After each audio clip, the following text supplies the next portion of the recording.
네, 여러분 안녕하세요. 네, 마루이 북카페에 오신 여러분 환영합니다. 그동안 리치 회장님이 그동안 어떤 삶을 사셨고 어떻게 아메이 비즈니스를 빌드업해 오셨는지에 대해서 알아보면서 지난주에 큰 주제의 챕터 2가 끝이 났고요.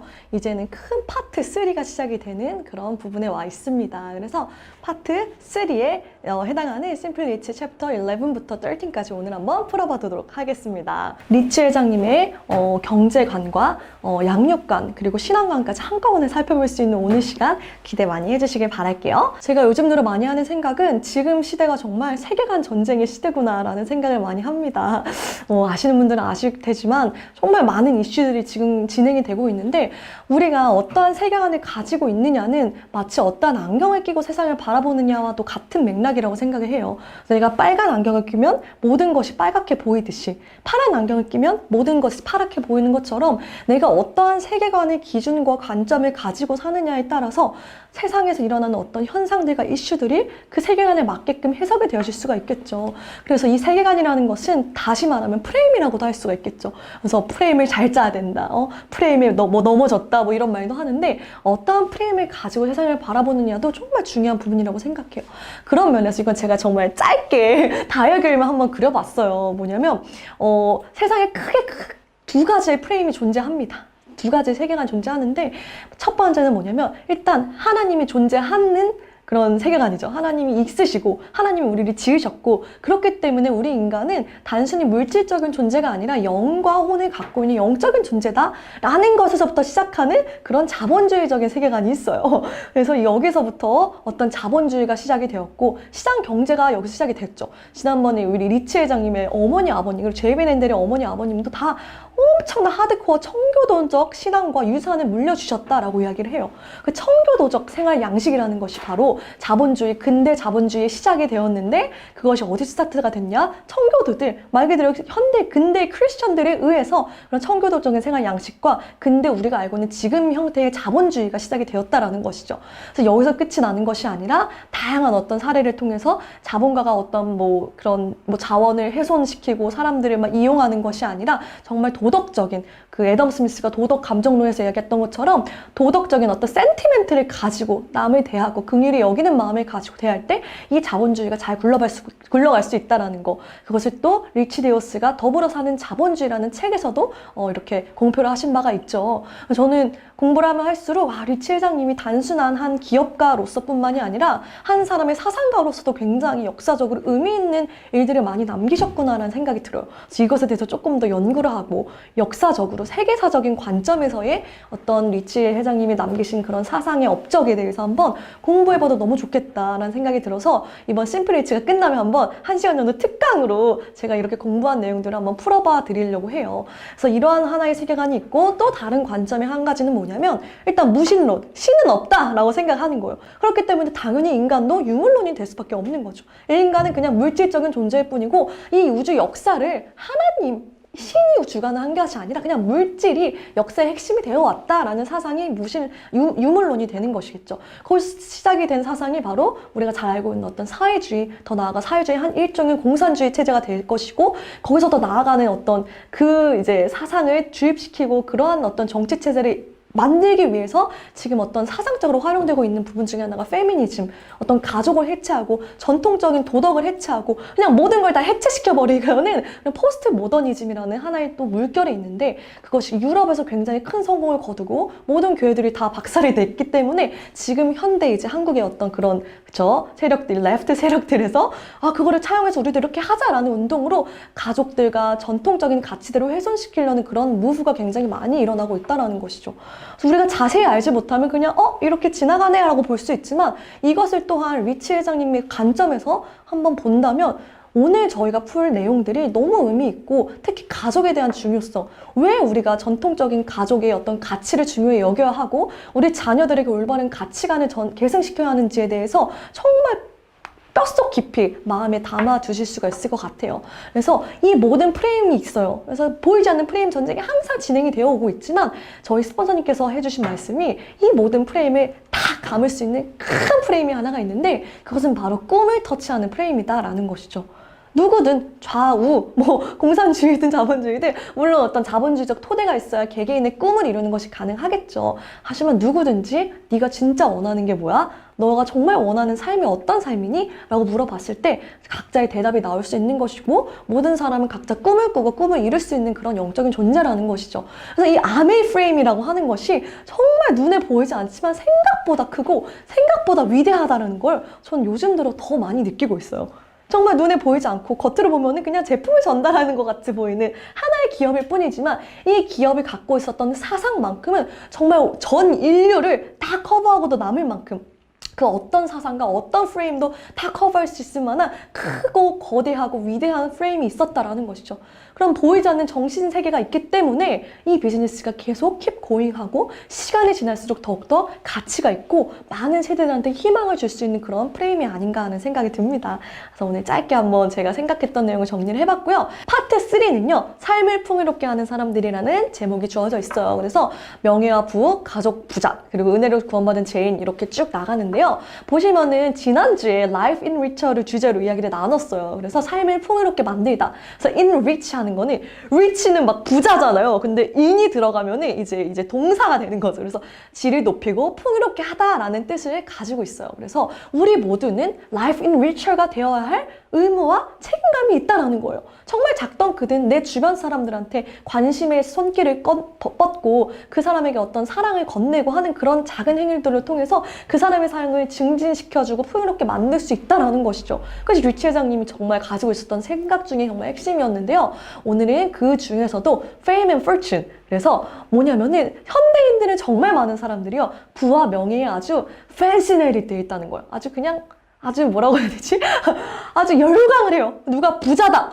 열광하고 막 명예가 있다. 열광, 인기 막 난리 나잖아요. 그쵸? 그래서 나도 사실 그 기준으로 보면은 어느 정도의 부와 어느 정도의 명성을 쌓은 사람이었는데 내가 이것을 어떻게 deal with 해왔는지를 알려주겠다라는 거예요.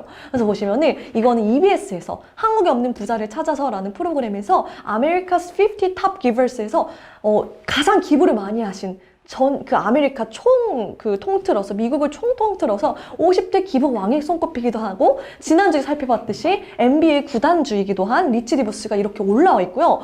그 리치 디부스를 이제 구글에 치잖아요. 그러면 항상 그 질문이 오냐, 이 리치 디부스의 총 재산이 얼마인가요? 뭐 이런 게 다 나와요. 뭐 넷월트가 얼마인지. 그러니까 정말 큰 부자세요. 그러니까 말할 것도 없어. 정말 진짜 우리가 그냥 아는 어느 정도 돈이 많았다 정도가 아니라 가족 전체가 다 돈이 많고 단순히 돈이 많았다 뿐만이 아니라 각자가 다 재단을 가지고 있어요.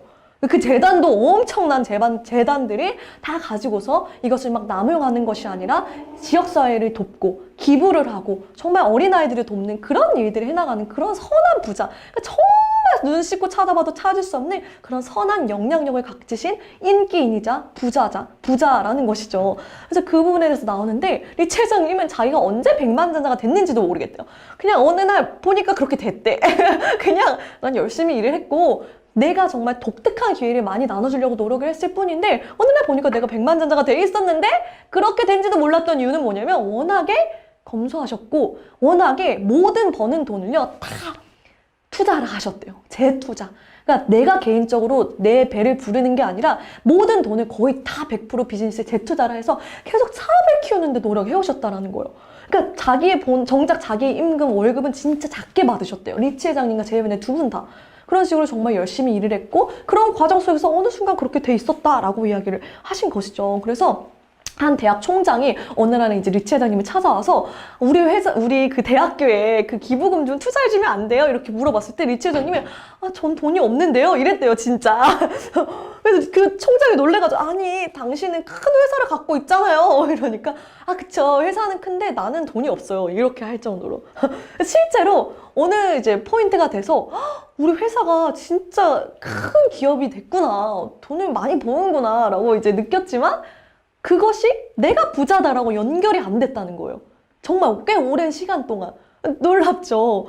그리고 항상 뭐에 초점이 맞추면 책임감에 더 큰 그 생각을 이제 항상 비중 있게 생각하셨던 거예요. 책임감. 근데 기업을 경영하는 경영주로서 가장 첫 번째 책임감이 뭐였냐면 일단 내 사람들, 내 직원들한테 임금을 밀리지 않고 제대로 주는 것. 항상 그들에게 만일에 어떤 사태가 벌어졌을 때도 임금을 줄 수 있을 만한 자금이 있어야 된다라는 거예요. 항상 그것이 정말 가장 큰 책임인데 결코 쉬운 게 아니라는 거예요. 그 책임을 지키는 게 가장 중요하고 가장 첫 번째지만 결코 쉬운 게 아니다. 근데 그걸 항상 첫 번째로 생각하고 지켜왔다라는 거예요. 그래서 당신의 직원들한테 돈을 주는 거를 항상 생각을 해오셨고, 그리고 보시면은 막 이제 에이다 이렇게 막 지나갈 때 리치와 제이가 보니까 점점 막 공장이 커져 있고 겉으로 보기에서 꽤 근사한 하나의 이제 회사가 됐을 거 아니에요. 보면서 와, 우리 회사가 진짜 뭔가가 됐네? 막 이렇게 좀 막 으쓱할 수도 있고 되게 막 안 좋아할 수도 있잖아요. 그렇게 커졌으니까. 근데 그러지 않고 항상 둘의 대안이 그럼 우리가 다음에 뭘 해서 이걸 더 크게 키울 수 있을까? 우리가 이거를 어떻게 더 크고 더 낮게 만들 수 있을까를 항상 두 분이 대화가 그렇게 진행이 됐대요. 한 번도 이렇게 됐으니까 우리가 좀 뭐 놀러 가고 뭐 이거 하고 우리의 뭐 어떤 사리사욕을 이런 게 절대 아니라 그냥 어떻게 하면 더 성장시킬 수 있을까? 이 회사를 더 크게 만들어서 우리가 부자가 되려는 그런 목표가 아니라 이 희망을 주고 이 프로피터블한 이 컨셉을 어떻게 하면 더 많은 사람들에게 나눌 수 있을까에 초점을 두었다라는 거예요. 그래서 어떻게 하면 세상에 더 불을 지펴서 각 사람이 개개인이 정말 소중한 개개인이라는 것을 일깨울 수 있게 우리가 할 수 있을까? 이걸 초점이 맞춰 있었다는 거예요. 이거 너무 충격이죠. 이러한 기업가가 정말 또 있을까요? 정말 이렇게 순수한 어떤 그런 동기를 가지고 기업을 운영해 나가는 그런 기업가였다라는 것이죠. 그래서 항상 다른 사람에게 포커스가 맞춰져 있었고 이것이 아메이 비즈니스의 전부다라는 거예요. 뭐냐? 다른 사람들이 뭔가를 성취할 수 있도록 도와주고 그들의 삶을 발전시킬 수 있도록 돕는 것이 아메이의 전부였기 때문에 나 또한 그런 마인드를 가져왔다라는 거예요. 그리고 한 번도 내가 부자라고 생각하거나 내가 남들보다 더 낫다라는 생각을 진짜 단 1초도 해본 적이 없으시대요. 부자라는 생각 한 적도 없고 정말로. 그래서 정말 항상 부자라는 어떤 그런 막 이렇게 컨시트하는 그런 태도보다도 책임감이 정말 더 무겁대요. 어떻게든지 이 회사가 망하지 않게 해야 돼. 왜냐하면 이 회사가 망하는 건 단순히 회사 하나가 망하는 게 아니다 라는 거예요. 이것은 단순히 우리에게 비즈니스 그 이상이었는데 우리의 하나의 아이디어였고 우리의 정말 자랑이고 기쁨이었으며 자유기업 시스템, 우리가 항상 외쳤던 이 Free Enterprise 시스템이 실제로 작동하고 그것이 승리한다라고 우리가 외칠 수 있는 하나의 증거고 확증이었다라는 거예요. 컨퍼메이션이었다라는 거예요. 그렇기 때문에 이 회사가 절대 망하게 냅둘 수가 없었다는 거예요. 그러니까 항상 이 회사가 잘 굴러갈 수 있게끔, 그리고 우리에게 의존하고 있는 수백만의 어떤 그런 직원들, 디스트리뷰터들이 정말 문제없이 잘 굴러갈 수 있게끔 책임감을 가지고 그것이 운영하는데 정말 책임감을 다하셨다라는 거. 너무 멋있죠. 그러니까 막 부자라는 생각할 새도 없었던 거예요. 정말로. 그리고 또 하나는 뭐냐면 항상 11조를 하시고 항상 수입의 일정 양을 기부할 수 있도록 정말 어려운 곳이나 자선단체 기부할 수 있게끔 아예 떼놓으셨다라는 거예요. 항상 기부를 해왔고 항상 11조를 늘 해왔다라는 거예요. 그래서 보시면은 헬렌 디버스랑 이제 결혼을 할 때 헬렌 디버스가 그러니까 와이프가 그 얘기를 했대요. 우리 무조건 돈을 벌면은 수입의 10%를 먼저 떼놓자. 다 쓸 거 쓰고 나머지 10%를 떼려고 하니까 어디 갔지? 하는 그런 상황에 처하는 게 아니라 무조건 10%는 떼놓고 스타트를 하자라는 거예요. 아예 없는 분 셈 치고. 그렇게 해서 정말 어려웠을 때부터 11조를 그렇게 꾸준히 해왔는데 나중에는 뭐 워낙 커지니까 11조 그 이상을 할 수 있게 됐잖아요. 그럴 때도 항상 돈을 셋업 파트에서 분리를 해놓고 이 돈으로 이제 그 자선단체가 굴러가는 거예요. 리치 헬렌 그 파운데이션이, 재단이 굴러갈 수 있게끔 해서 항상 이 재단에 있는 돈이 어떻게 나누어져서 어떤 필요한 단체에 쓰일지가 잘 탁탁탁탁 정리가 되는 거예요. 체계적으로. 그렇게 해놨기 때문에, 그러니까 이게 너무 좋은 방법인 게 뭐냐면 내가 이렇게 주려고 하면 뭔가 이렇게 좀 막 이렇게 인색해질 수도 있지만 이렇게 해놓으면 정말 너무 윌링하게 너무 행복한 마음으로 정말 기쁜 영을 가지고 줄 수 있다는 거예요. 항상 이거 분리를 시켜놓고 먼저 얘를 10%를 떼놓고 먼저 기부할 금액을 떼놓아라 라는 거예요. 이걸 추천하시더라고요. 물론 그렇게 해서 그럼 너 이것도 다 기부해야 되지 않냐 라고 할 수도 있지만 그렇다면 난 맨날 버스를 타고 다녀야지 않겠냐. 우리도 쓸 건 쓰지만 항상 그렇게 하는 방식이 정말 괜찮은 방식이라는 거를 내가 부를 이제 매니지하는 과정을 통해서 정말 터득을 했다라는 것이죠. 너무 괜찮은 방법이죠. 저희도 당장 실행을 해야 될 것 같아요. 그래서 정말 그 부에 대해 신경 안 쓰려고 하고 내가 뭐 부자라고 생각해본 적도 없지만 더 이상 이제 그러니까 그런 포인트가 온다라는 거예요. 내가 뭐든지 할 수 있고 뭐든지 살 수 있구나. 내가 더 이상 이제 그렇게 생각할 수도 없을 만큼 부자가 된 그런 포인트가 왔을 때 이제는 내가 정말 선택을 해야 된다는 거예요. 어떠한 기준을 가지고 스pen딩을 하고 돈을 사용할지에 대해서 정말 생각을 하고 초이스를 할 지경이 왔다라는 것이죠.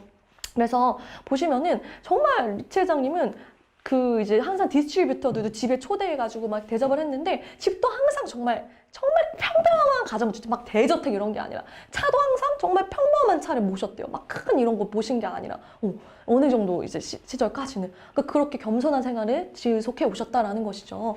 그러면서 자녀들에 대한 이야기를 하시는데 왜냐하면 정말 많은 소위 말하는 재벌가 자녀들 중에서 그들에게 맡겨준 어떤 책임감은 잊은 채 망각한 채 막 불을 그렇게 막 쓰는 경우들이 있잖아요. 그래서 막 타락하게 되는 그런 경우들이 있는데 그런 부분에 대해서 자녀들과 충분히 이야기를 나누셨대요. 그래서 우리가 이렇게 큰 부가 있는데 이걸 어떻게 쓰면 좋을지 그리고 부를 소유했을 때 따라올 수 있는 잠재적인 pitfalls, 함정들이 무엇인지에 대해서 자녀들과 어릴 적부터 늘 이야기를 해오셨대요. 우리가 큰 부를 소유했을 때 이러한 함정에 빠질 수 있지, 이러한 것에 빠질 수 있지, 어떻게 하면 우리가 그걸 예방하고 방지하고 어떻게 하면 우리가 잘 갈 수 있을까를 항상 얘기를 해왔기 때문에 어떤 그 치어드런들은 너무 콜업 됐지만 나는 우리 치어드런이 스포일드 됐다고 생각하지 않는다는 거예요. 우리의 자녀들은 그렇게 되지 않았다라는 거예요. 너무 자신 있고 그들이 지금도 각자가 돈을 벌어서 큰 부를 또 쌓았지만 돈을 한 번도 미스유즈 할 거라고 생각하지 않는다는 거예요. 항상 자기에게 맡겨진 돈을 잘 쓸 거라는 100%의 확신과 믿음이 자녀들에게 있다라는 것이죠. 그래서 이러한 것들도 잘 얘기를 하면서 가정교육이 잘 됐는데 사실 좀 이제 그냥 평범한 집 같은 경우는 뭐 엄마 차 사주세요 이러 야 엄마 돈 없어 이러고 끝날 일인데 이 리치 회장님 같은 그 케이스가 전혀 안 됐다라는 거예요. 차 한 대 사주시면 안 될까요? 하면 옵션이 없어가 절대 안 되기 때문에 왜 그럼 내가 차를 사줘야 할지 혹은 왜 사주지 않아야 할지 이 시점에 이거를 이야기해줘야 됐고 그럼 새 차를 살 건지 혹은 중고차를 살 건지에 대해서 항상 생각을 하고 이야기를 했어야 되는 상황이었기 때문에 그러한 어떤 절차들이 어떻게 보면 개발이 되었다라고 볼 수가 있는 것이겠죠. 그러면서 항상 생각을 했던 게 애초에 to start with 내가 이 많은 부를 가져도 되는 걸까라는 고민을 나중에는 또 하게 되시는 거예요. 그래서 하나님께서 주님께서 얼마간의 돈은 우리의 기쁨, 우리의 스pen딩을 위해서 또 얼마간의 돈은 하나님의 나라를 운영할 수 있는 그런 기쁨을 만끽하기 위해서 또 얼마간의 돈은 다른 사람들에게 일의 기회를 주고 그들이 정말 돈을 벌 수 있는 기회를 주고 우리나라의 경제 성장을 위해서 또 얼마간의 돈은 정말 그런 것도 할 수 없는 정말 도움이 필요한 사람들을 위해서 쓰라고 우리에게 부를 허락하셨다고 믿는다라는 이렇게 정리가 내려질 정도로 이 부에 대한 철학이 완벽하게 딱 정립이 되신 거죠. 그래서 결코 우리가 다른 사람들보다 더 나은 사람이어서거나 혹은 우리가 이 돈에 대한 어떤 권리가 있어서 우리에게 부가 주어진 것이 아니라 우리가 단지 하나님의 청지기 역할이 주어졌기 때문에 더 큰 책임감을 가지고 우리에게 주어진 이 부를 잘 사용해야 된다는 거예요. 그러니까 책임감이 정말 더 커셨다라는 거.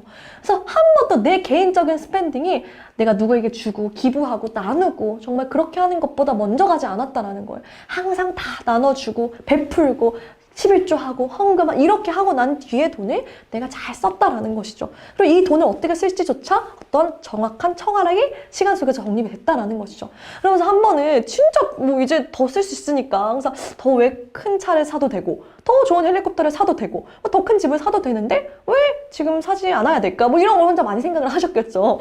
그러다가 한 번은 큰 헬리콥터를 장만을 하셨대요. 장만하고 났더니 이제 막상 그렇게 필요가 없었던 거예요. 소리도 너무 시끄럽고 이래가지고 내가 정말 반성을 많이 했다 이러면서 그렇게 내가 원하지도 않았고 돌이켜보니까 그렇게 필요하지도 않은 거를 사기 위해 이렇게 큰 돈을 썼을까 하면서 진짜 반성을 깊이 하시고 그거를 팔으셨대요. 근데 놀랍게도 팔면서 더 큰 돈을 얻었다고는 하는데 그러면서 나중에는 어떤 결정을 하실 때마다 정말 꼭 필요한 것인가 혹은 이게 정말 내가 누군가에게 보여지기 위함인가 내 부를 과시하기 위함인가를 늘 생각해 보시고 또다시 이렇게 헬리콥터처럼 잘못 사는 일이 없도록 하신다라는 거예요. 항상 겸손하게 하신다라는 것이죠. 그래서 이러한 어떤 부에 대한 철학이 정말 멋진 것 같고 이 더 다우 케미컬 컴퍼니 같은 다른 회사들에서 그러니까 처음에는 이제 이 리치 회장님이 정말 그런 그 반대 세력들도 되게 많았고 이 아메이를 반대하는 그런 언론의 목소리도 굉장히 컸잖아요. 그런데 시간 속에서 이렇게 부도 생기면서 명예도 따라오게 됐는데 이제는 어느 정도 인지도가 있는 정말 명성이 있는 사람으로 내가 됐다는 걸 내가 알게 되었고 이 명성을 이 인지도를 내가 어떻게 다뤄야 할지에 대해서도 배워갔다라는 거예요. 그러면서 처음엔 정말 반대하는 사람이 많았지만 시간 속에서 내가 외치는 이 목소리에 대해서 찬성하고 우리가 만들어내고 있는 이 변화에 대해서 긍정적으로 바라보는 시각들이 커지면서 다른 회사들 그리고 더 큰 기업 어떤 컨퍼런스나 이런 곳에 정말 초청이 되시는 일들이 굉장히 많으셨다라고 해요. 그래서 그 중에 하나가 이 큰 회사래요. 이게 정말 큰 회사인데 여기에서 이제 스피치를 해달라고 부탁을 해서 어떻게 우리가 이제 정말 로우 메테리얼 아무것도 없는 천연 자원에서 이거를 만들어내서 이거를 부로 만들어내는지 자유기업 시스템이 어떻게 작동하는지를 이렇게 연설을 했었는데 그거를 가지고 직원들한테 이제 무조건 들어야 되는 교육 어떤 시스템으로 장착을 해버리는 그런 사례도 있을 정도로 점점 이 리치에가 회장님이 가지셨던 이 사상과 이 자유기업 시스템에 대한 신념을 인정하는 사람들이 늘어났다는 거예요. 그래서 사업이 커지면서 우리가 무엇을 하고 있는지에 대해 그리고 우리가 보내는 자유로운 나라에서 할 수 있는 자유기업에 대한 메시지에 정말 많은 사람들이 열광을 하고 정말 반응이 오기 시작을 했고 사람들은 막 이제 경이로움을 느낄 정도가 됐다라는 것이죠. 그래서 이 모델, 진짜 촐촐하게 시작한 이 모델, 다른 사람을 도와서 성공할 수 있는 이 독특한 모델이 이렇게 크게 성공할 수 있을 거라고 그 누구도 예상하지 못했지만 이렇게 성공을 했다라는 거예요. 그러면서 이렇게 큰 연설을 할 수 있는 기회가 많아지면서 막 그렇잖아요. 막 내 한마디에 막 환호를 하고 막 근사한 소개를 막 난리하면서 근사한 소개를 하고 막 스포트라이트부터 엄청 박수갈채부터 이런 모든 것들이 굉장히 짜릿한 경험이긴 해도 내가 이거에 너무 빠지진 않으려고 노력한다라는 것이죠. 왜 사람들이 나를 보고 막 열광한다고 해서 내가 엄청 슈퍼스타, 락스타도 아니고 그저 나는 은혜로 구원받은 한 죄인에 불과하다라는 거예요. 그렇기 때문에 그냥 난 감사한 마음으로 그 모든 걸 받아들일 뿐이라는 것이죠. 너무 멋지죠. 그냥 나는 은혜로 구원받은 죄인에 불과하다. 내가 죄인이었던 그 시절, 지금은 죄인이 아니죠. 우리가 구원받았기 때문에 우리는 의인이 된 거지만 그 죄인이었던 시절을 잊지 않고 항상 겸손한 그런 마음을 유지하신다라는 거예요.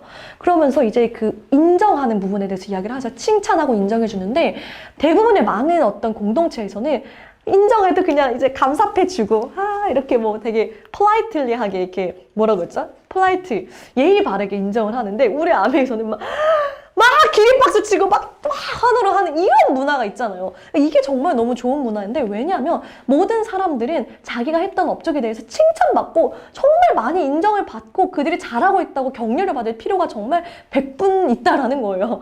그런 사람의 성향과 그런 필요성을 알기 때문에 정말 칭찬하고 정말 잘한 일에 대해서 언론에서도 알리고 같이 나누고 이러한 어떤 문화가 정말 필요하다라는 것이죠.